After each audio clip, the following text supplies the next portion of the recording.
That's right. It's an average of those, of that source. Right. So that's why I think a lot of people see that what they call AI slop.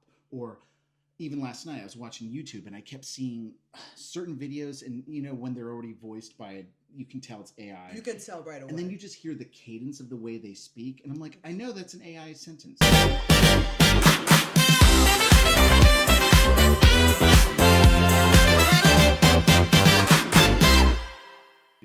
Just lead right into our conversation. Lead right on in. Is that it's the voice. Because when we're using AI, again, you have to realize that it's pulling from its source and it's just regurgitating that. That's right. It's an average of those, of that source. Right. So that's why I think a lot of people see that what they call AI slop.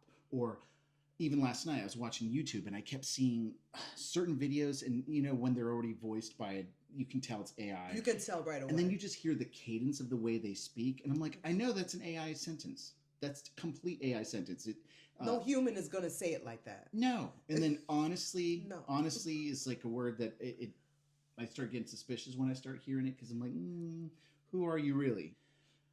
I find it as be buzzworthy, and I hate buzzwords, because to me, buzzwords, they just elicit such a fake thing. Like, I don't like authentic, because to me, it's like you're just trying to be authentic. You are not authentic.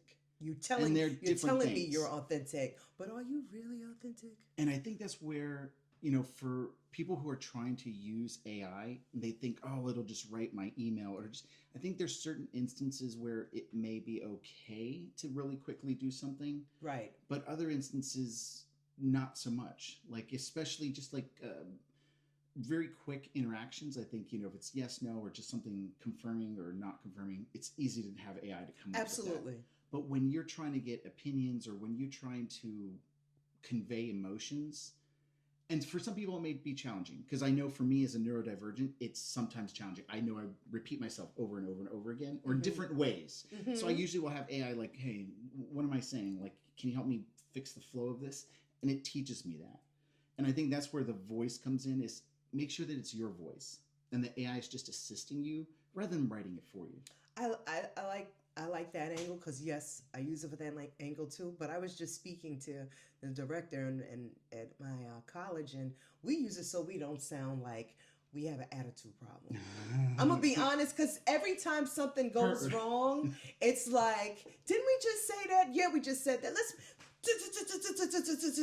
right? And both of us were, come over here, Ty. And I looked. She said, does that sound? I said, don't use me as a barometer, because I'm already on 10.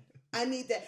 I said, put it into that's either chat, put it in there, make it sound nice. Yeah. I don't really want it to sound, like you said, authentic. At that point, I just want it to sound like I'm not like, you're getting the edge off. Right. So it doesn't say per my last email. Yes, yeah. That's it. Per my last email. And sometimes you just want to use it for that. I don't care about, you knowing me, and this doesn't sound like, me or Dr. Ty. I want you to get I must not be relaying the message correctly. Yeah. Okay. I need AI to relay the message in a way where it doesn't intimidate or hurt somebody's feelings. Does that sound? See, I think that's an acceptable use of AI. Okay. For me, it's acceptable because at the end of the day, we're trying to communicate. And so you want to communicate effectively. And if you know that you have a challenge with a certain way of speaking, what better way than to learn? The thing is if we can learn from that, what do you think is voice? What do I think is voice? For me, voice is literally who you are, like how you speak, your cadence, your tone, all of those things is your voice. So yes, when you put it through AI and it gives you something that you look at and you're like, I would never say that. That is not your voice. That's not your voice. So you're saying to look at it and say, would I say this on a regular basis? Like, would I have a conversation with someone in a meeting, or if I had them on the phone, and would I speak this way towards them? Yes. Because that would be... I mean, I know when I put something in, I'm like, hey, can you help this sound better? And I'm like, I will tell Claude. I'm like, right. That does not sound like me. Right. Like, I want to use my own words. Like, I'm just asking you to help me. For me, I think it's a lot of flow, because I usually will put the end before the beginning, the body. I mess things up the way my mind thinks. So I literally will have it rearrange how I speak. And then I look at it, I'm like, okay, that's the better way of saying it. And those are the words that I actually did use. You just helped me rearrange that. Okay, so let's slow it all the way down. How does Claude know how you speak? I just speak to it. And that's the thing that I've been transitioning with is using Claude from just texting or just using the keyboard to literally speaking to it.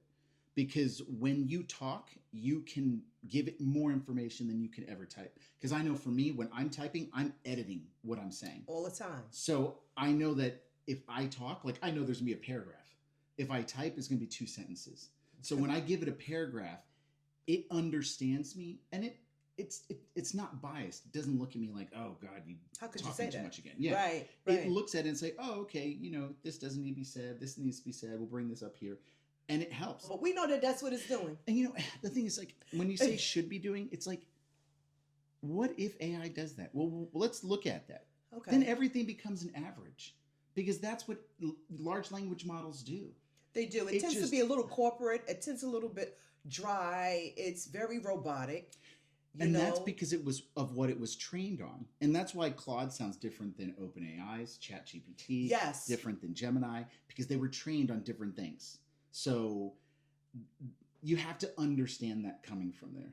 But if you are talking to it, I in the beginning, I didn't talk to it. What I did was I just uploaded a couple of my old emails, maybe a draft of my old, trying to get to know you through text, mm-hmm. right? And you're right. After a while, it's like, okay, this is text, but how am I as an individual? You talk differently. I talk differently. Everybody does. Everybody talks differently, It's usually empowering, but I talk differently. So it was able to move that or shift it from slop to more like, okay, this is Dr. Ty talking. Because I think also, thinking back to communication, it's how is the message being received by that person? So like, for instance, that email that you're writing to somebody, you knew that if you wrote that email, it was going to be charged. It was going to be charged. So I like how you use the word charge. It was going to be on and popping. You're so proper. I had to just... You're so proper. I don't want to make you look bad. Oh my God, don't make me look bad. Yes, because I was charged, right? Yeah. And we all know too that emotion plays a lot into this. When you're emotional, even when they tell you, in the beginning, when you write an email, don't hit the send button. Yeah, wait for a little bit, right? Mm-hmm. And it's the same thing. It's the same thing. Even with AI, don't hit the send button. No, Look at it. Read it. So now that talking to AI and getting authentic is more or trust. And now instead of authentic, let's use your true self. Yeah. Okay, your true self, because that's what's going to resonate with your client.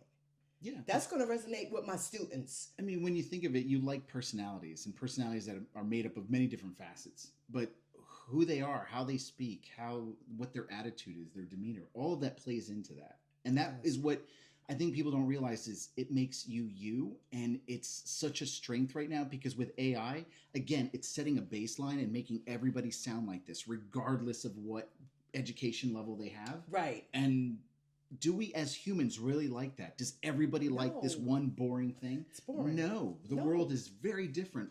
Cultures, languages, all of that stuff. So keeping your voice is super important. I think especially now. This is it right here.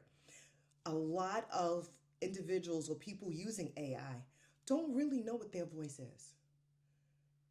Now, let's be honest. A lot of them don't know. That's why it's so easy. They probably never thought about it. They probably not. Because when you said that, and I was like, where am I getting stuck at when we talk about true self or authentic or not having to sound like large language models, and why people who use AI tend to lean on that is because they don't know where their voice is to begin with. Yeah, for what I have seen work is literally asking AI to ask you questions to learn about your voice and learn that. Because for me, a lot of AI is just like a person to play with, like a sounding board. Right. So I give it examples and I'm like, what do you think about this? Show me this, that, and like an exchange of information. So I will tell it stuff and then it will give me something back. And I sit on that. I read it. I look at it. I'm like, okay, I've never thought about it that way.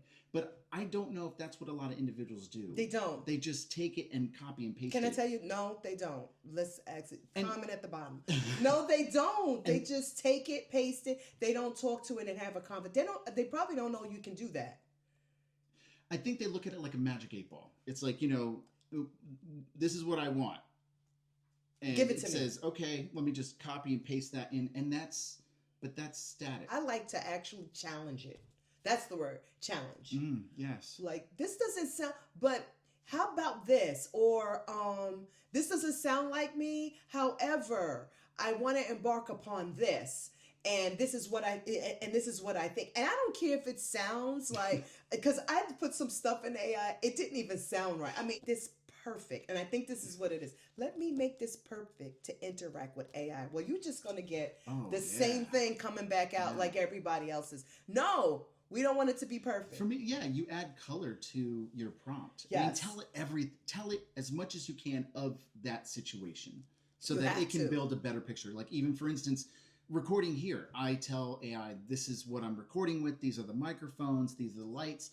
Can you help me with lighting? Can you help me with this? So that I can learn, because I don't want to offload everything to AI. I do want to know, because for me, you also have to know, because if you don't know what you get from AI, you don't know if that's right or wrong. That's right. So you have to have some degree of knowledge to be able to discern whatever AI is giving to you is either good or bad.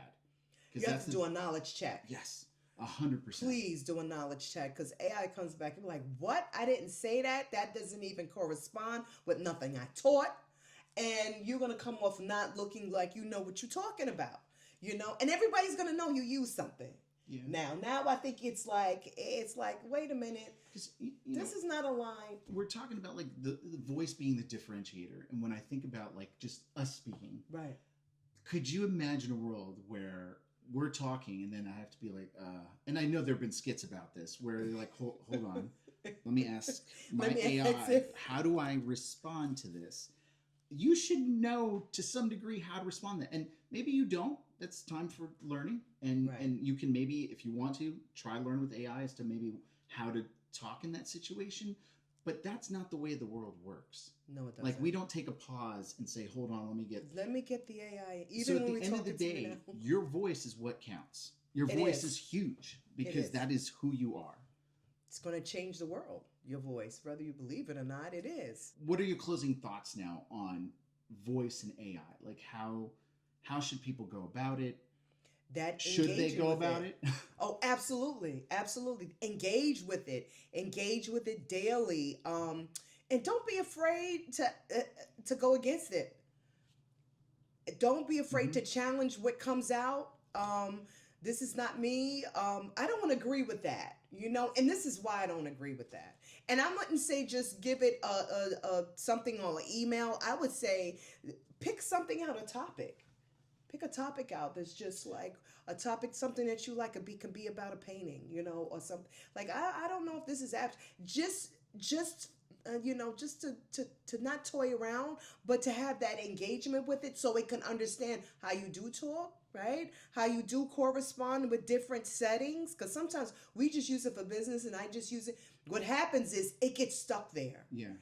Okay, it gets stuck there. And when I want to change it up and be like, okay, this is a client, but I have the warm and fuzzies for this client. Meaning warm and fuzzies mean I like this client. We developed a relationship for over a couple of years. So I have the warm and fuzzies. I'm not going to talk to that client the same way as somebody. Yeah. 100%. No, so give me the warm and fuzzies. Because that's where you get your color from.